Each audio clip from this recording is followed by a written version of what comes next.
Hello, everyone. Thank you for joining me today for this important talk. I'm here to share with you a profound truth that has changed my life and can change yours too. It is the truth that the universe is the real God that has created everything. What do I mean by that? I mean that there is no separate being or entity that we can call God, who exists outside of or above the universe.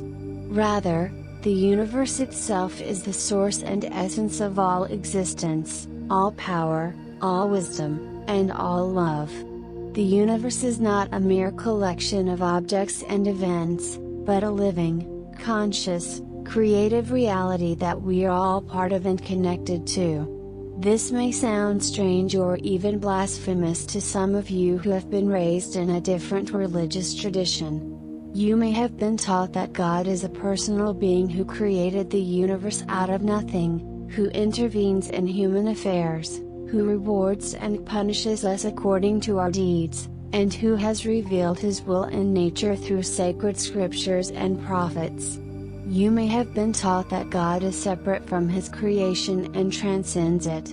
But I'm here to tell you that this view of God is not only inaccurate but also limiting and harmful. It limits our understanding of ourselves and our potential. It harms our relationship with ourselves, with others, and with nature.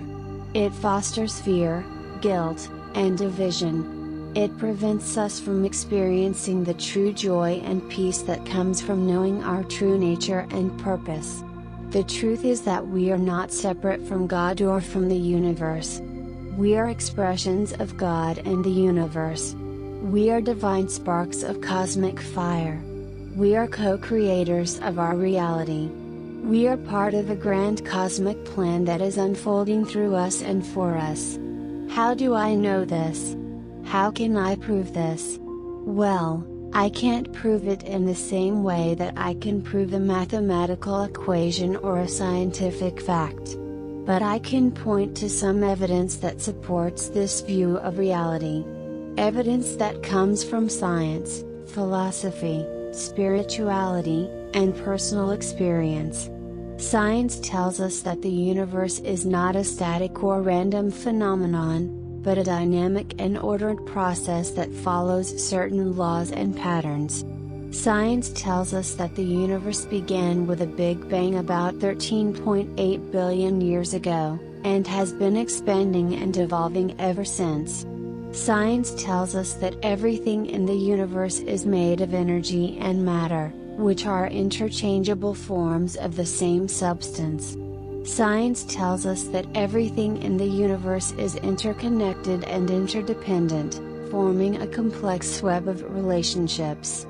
Philosophy tells us that the universe is not a meaningless or absurd reality, but a rational and intelligible one that can be understood by human reason. Philosophy tells us that the universe has a purpose and a direction, which can be discerned by human intuition. Philosophy tells us that the universe has value and beauty, which can be appreciated by human aesthetics. Personal experience tells us that the universe is not a distant or alien reality, but a familiar and intimate one that we can communicate with. Personal experience tells us that the universe responds to our thoughts, feelings, intentions, and prayers. Personal experience tells us that the universe guides us, teaches us, heals us, and supports us. All these sources of evidence point to the same conclusion, that the universe is God and God is the universe. But why does this matter? Why should we care about this truth? What difference does it make in our lives? It makes all the difference in the world. It changes how we see ourselves, how we see others, how we see nature, how we see life. When we realize that we are part of God and part of the universe, we realize that we are not alone nor insignificant. We realize that we are valuable and meaningful. We realize that we have a divine origin and destiny. When we realize that others are part of God and part of the universe, we realize that they are not enemies or strangers. We realize that they are brothers and sisters. We realize that they have a divine essence and dignity. When we realize that nature is part of God and part of the universe, we realize that it is not a resource or a commodity. We realize that it is a gift and a responsibility. We realize that it has a divine beauty and harmony. When we realize that life is part of God and part of the universe, we realize that it is not a struggle or a burden. We realize that it is a joy and an opportunity. We realize that it has a divine purpose and direction. This is the truth that I want to share with you today. This is the truth that can set you free from fear, doubt, and suffering. This is the truth that can fill you with love, peace, and happiness. But how can you experience this truth for yourself? How can you make it a reality in your life? The answer is simple: by aligning yourself with God and the universe.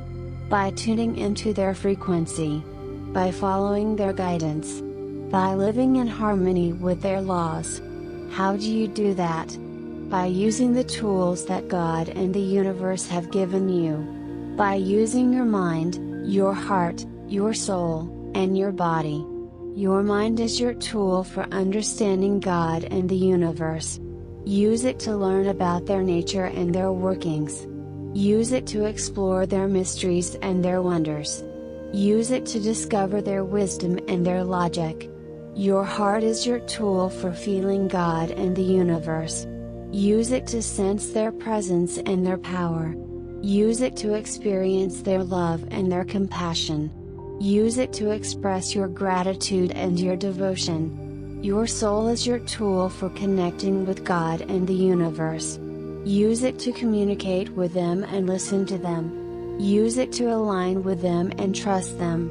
Use it to co-create with them and serve them. Your body is your tool for manifesting God and the universe.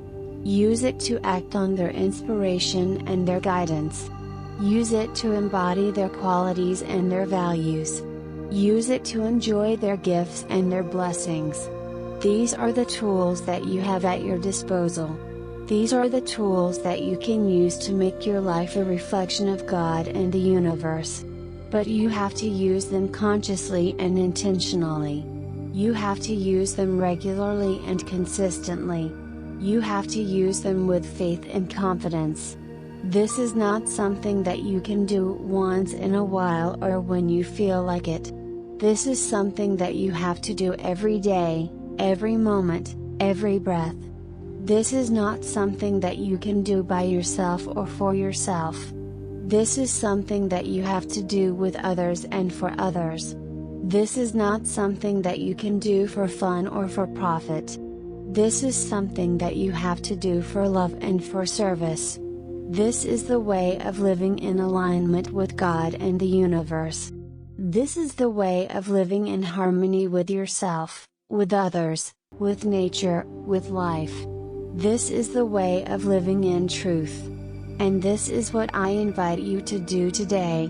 I invite you to embrace this truth as your own. I invite you to live this truth as your reality. I invite you to share this truth as your message. I invite you to be this truth as your essence. Thank you for listening.